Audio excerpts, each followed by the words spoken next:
From KVUE News in Austin, you're watching Texas This Week with Ashley Goudeau. Good Sunday morning. All eyes were on Washington this week for the inauguration of President Joe Biden. But that doesn't mean things were quiet back here in the Lone Star State. Let's get to the 3 things you need to know in Texas politics. Governor Greg Abbott is making public safety a top priority for the 2021 legislative session. He held a roundtable discussion with law enforcement leaders from across the state on Thursday. The governor is backing a bill to reform the bail system, giving judges more information on defendants to try and keep dangerous criminals in jail. He also wants lawmakers to cut off tax revenue for cities that cut funding for their police departments, namely Austin. As you very well know, Monday the nation recognized the work of Dr. Martin Luther King Jr. with MLK Day. But what you may not know is the very next day was Confederate Heroes Day in Texas. The dichotomy of these holidays was not lost on Texas lawmakers. So Tuesday, Representative Rafael Anchia filed a bill to remove Confederate monuments, memorials, and statues from the Capitol grounds. And Representative Jarvis Johnson drew attention to his bill to abolish Confederate Heroes Day in Texas.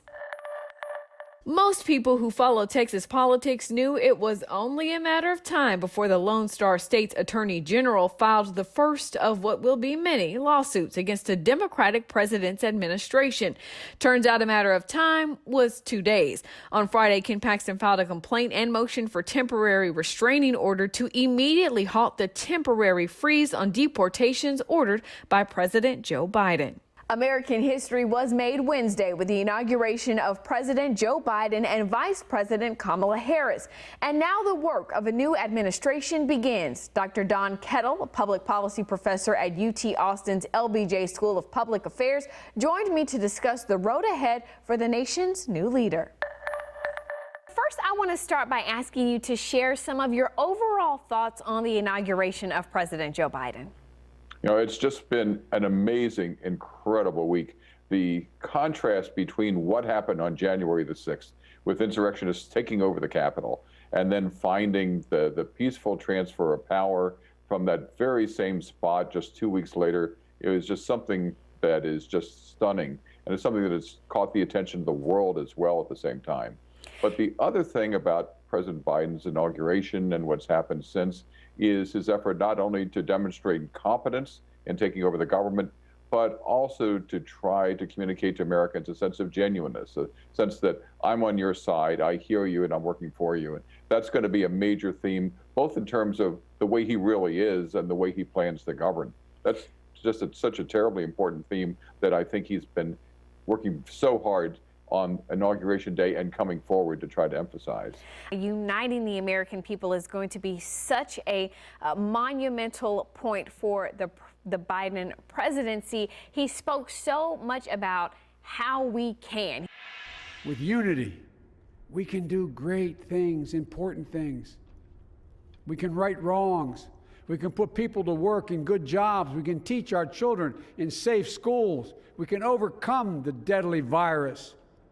We can reward work and rebuild the middle class and make health care secure for all. We can deliver racial justice, and we can make America once again the leading force for good in the world. Talk to us about the road ahead, though, for him in trying to do that. Well, and the road is tough because it's one thing to have the soaring rhetoric, one thing to celebrate with what was just a monumental fireworks display, one of the best that I think anybody had ever seen. But at the same time, immediately we're turning to the questions of how are we going to deal with issues of COVID? What's going to happen with impeachment? How are we going to try to deal with the infrastructure question? Should there be another stimulus bill? What about foreign policy and how are we going to deal with the Russians and the massive break in internet security that we've seen in the last couple of months? And the problems just keep cascading out.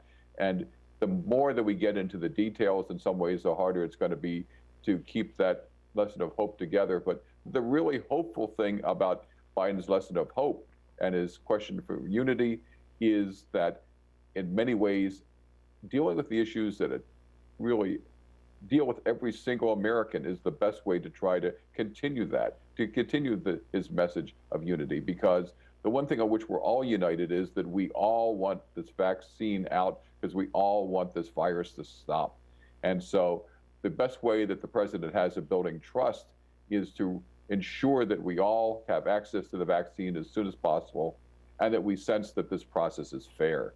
And so rolling from that sense of genuineness in terms of his message to all of us to ensuring that government actually works is in many ways going to have to be the underpinnings for the Biden administration in these first days and weeks and months. COVID is priority number one, but there are several other priorities that President Biden would like to get some work on, get some movement on. And in fact, he signed executive orders related to climate change, related to racial equity. Talk to us about your thoughts on some of these executive orders that he's already starting to put into place, on day one.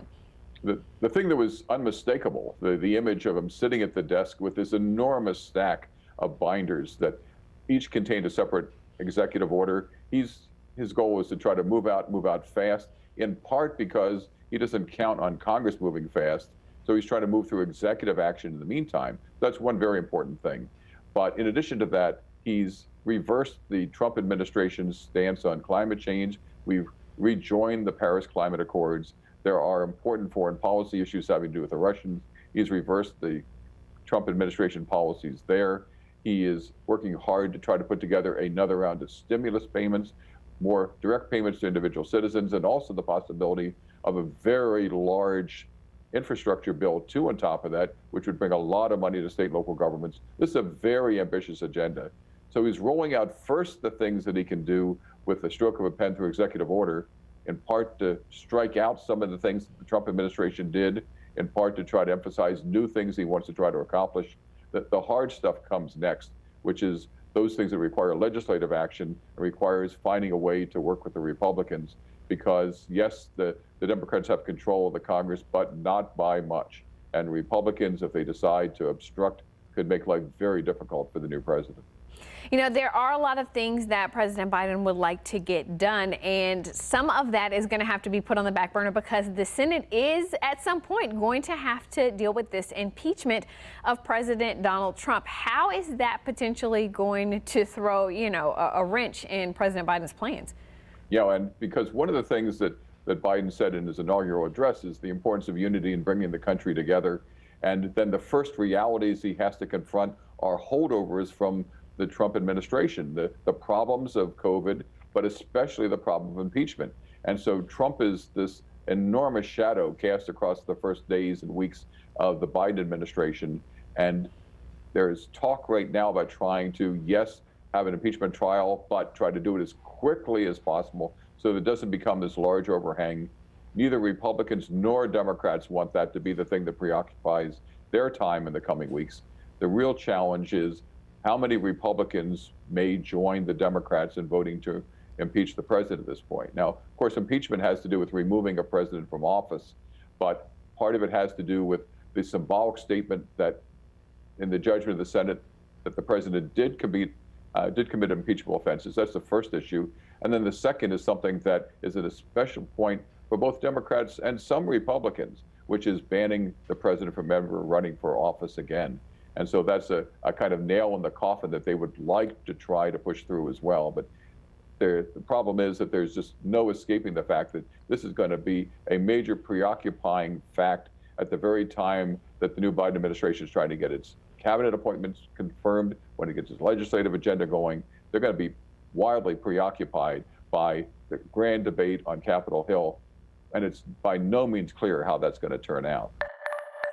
And now, the last word. On August 6, 1965, President Lyndon Baines Johnson signed a piece of legislation that transformed democracy in our great nation. A transformation so momentous it cracked open a door for our country to make history on January 20th, 2021. This past Wednesday, a woman took the oath of office to serve as Vice President of the United States of America, and not just any woman. A Black and Asian woman, making her not only the first female to hold the job, but the first person of color. When Madam Vice President Kamala Harris was born in 1964, Black people across this country were not allowed to vote. States, mostly in the South, were using discriminatory practices to keep people who look like me from exercising their constitutional right to vote, silencing democracy. But now, a face that looks like mine is the face of democracy. Another glass ceiling was crushed, and that fills so many women, girls, and yes, some men too, with emotions of pride, hope, and joy too strong for words to describe. For me, it's the realization that my infant daughter will never know any different. When she one day looks at me with her big brown eyes and says, "Mom, I want to grow up to be the President of the United States of America," I will be able to tell her with certainty and conviction that it's possible because of what happened on January 20th. Now, I know we are not all going to agree on Vice President Harris's politics and policies, but I hope we can all appreciate the significance of this moment and the progress we've made in moving America forward. That's the last word, and this has been Texas This Week.